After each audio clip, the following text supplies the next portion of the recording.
I did not record an intro. Okay, so when you drink, like, any liquid, when you're drinking, like, from a cup, like, does your tongue, like, stop the water before it goes in your mouth? Like, you take a drink,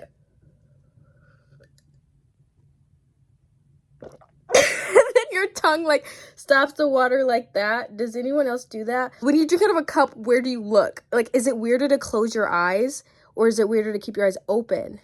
Like, do you close your eyes, or do you keep your eyes open? If you keep your eyes open, where do you look? Do you look, like, over the cup? Or do you look, like, into the cup? Or do you look, like, away? Like, how do you drink? Have you ever met someone and they feel like the only real person in the entire world? Like, you're with them and it's like, this is life. This is what life is. And any other moment is just going through the motions, and any other person is just like a person. And who were they to you? Because I don't think we're in this world just to find another person to be in love with, but I do think we're in this world to find people. So I don't think it would just be like the love of your life is the only person in this world that feels real. It could be like your mom, or your sister, or your brother, or your cousin, or your best friend. But, like, have you ever met anybody who feels like the only real person in the world? Do you feel like the only real person in the world? If you've never met anybody that feels like the only real person in the world, do you think that the only real person might be you? Have you ever met multiple people that feel like the only real people in the world? Do you think that everyone in the world is real? Because I know that's, like, the more mature outlook, I think, is, like, we learn once we mature and get older that everyone has their own thoughts and feelings and lives and backgrounds and decisions, which is pretty sure that's Sonder. But I don't know. I feel like there's at least, I don't know. Have you ever met someone and you feel like they're the only real person in the world? What do you do when you have a booger, but, like, you can't, like, it doesn't come out when you blow your nose? It either doesn't move at all, or you can, like, feel it flailing up there. And what do you do when you have a booger and you can't blow your nose, but, like, also when you pick your nose, it just kind of, like, sticks to the inside of the nostril and you can't really scoop it out? What do you do when you have an impossible booger? When you walk on steps, do you, like, put your whole foot in the middle of the step, or do you walk on, like, the edge of the, like, do you step on the edge of the step? Like this, or like that? How does a silence sound to you? To me, it just sounds like this very quiet ring. Not like a phone ring, but like, but it's duller and quieter and farther away than that. It's always there. It's just I don't allow it to be quiet enough to actually hear it. And then that makes me wonder, do I prefer the noise because I don't like the silent ringing? Or do I prefer the noise because I don't like the natural noise? I don't like the quiet. But I guess I should start by asking, do you hear the silence? Like, if I stop talking for 2 seconds, would you hear how quiet it is?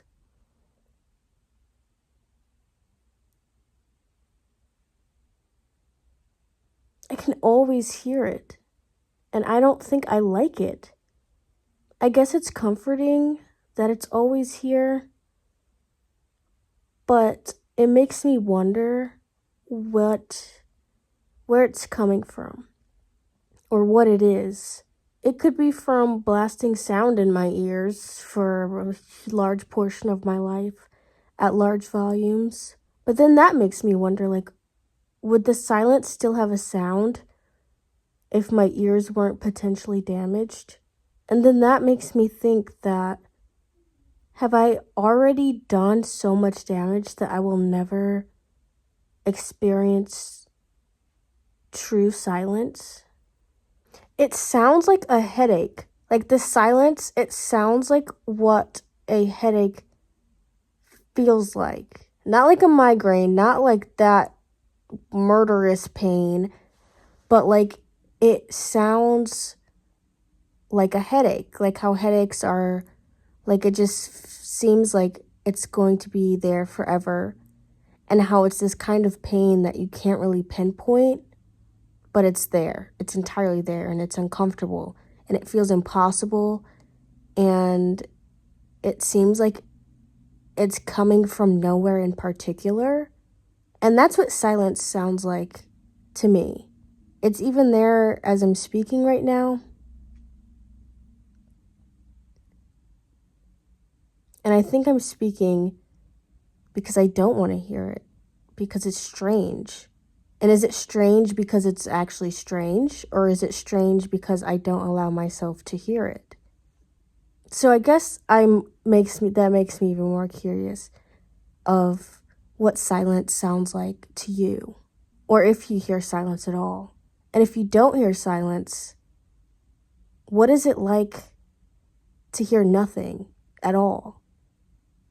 Can people actually tell when someone's on their period? Like not like mood-wise, but like, can you actually tell? Because I know that's a common fear that I have, and I know other women have, is it's like, I just feel like I'm like walking around the world and people can just tell that I'm bleeding out of my vagina. So is that just something we're scared of because like we're insecure of our periods because we learn to be ashamed of them? Or is it actually like some people do know when you're on your period, regardless of the mood stuff? Do you believe in God? Do you believe in the order of the universe? Do you believe in the act of creation? Do you believe in a beginning? Do you believe in an end? Do you wonder about these things? Do you think about these things? Even if you believe that this is all chaos and this is all random, that's still something. So I guess I should reframe it instead of, do you believe in God? Do you believe in something? Anything? I'm going to read this quote from a philosopher named Hildegard of Bingen. The divine spirit is the very life of all creatures, the way in which everything is penetrated with connectedness and relatedness. A burning fire whose sparks ignites and flames, kindles hearts, a guide in the fog, a balm for wounds, a shining serenity, an overflowing fountain that spreads to all sides. And throughout what I've learned about spirituality and religion and beliefs, there's this overarching idea that God is all goodness. God is just greatness. God is good. Anything that you would consider good, that is God. And that's something that I get from that quote as well. And I really like that quote. It raises another question that I have for you. If you do believe in God, if you believe in an all good, how do you believe? What is belief to you? I'm curious as to how you think about life. Do your beliefs change when things are hard? Do you believe that the all good is the all bad? Or do you believe that the all bad is part of everything? If you do not believe in an all good, is it just everything? The first thing I should ask is, do you believe in a good?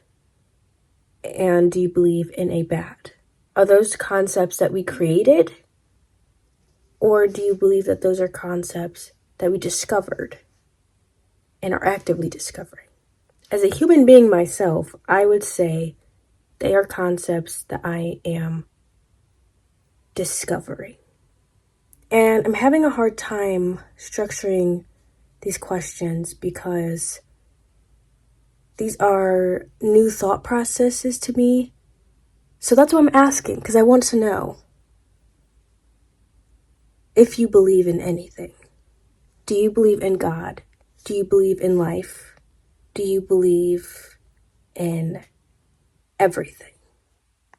What is a reasonable amount of time to look at someone? What is the line between looking and staring? Is it ever okay to stare? What is the difference between staring and observing? Are you a woman? And how do you know? When you brush your teeth, do you do like back and forth like that? Or do you do circles? Like, is it, is it like, do you go like that? Or do you go like,